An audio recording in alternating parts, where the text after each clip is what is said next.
கடவுளை விட கல்விதான் மனுஷனுக்கு நல்ல வழியை காட்டுங்கிறத நான் ஒத்துக்கிறேன். கல்விதான் மனுஷங்களுக்கு நம்பிக்கையை கொடுக்கும். கல்விதான் மனுஷனை மனுஷனாக்கும். இறைவன் யாரு?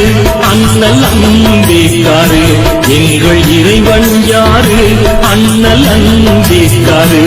அன்பு மனம் வாடினார், தங்கும் இடம் தேடினார். இன்று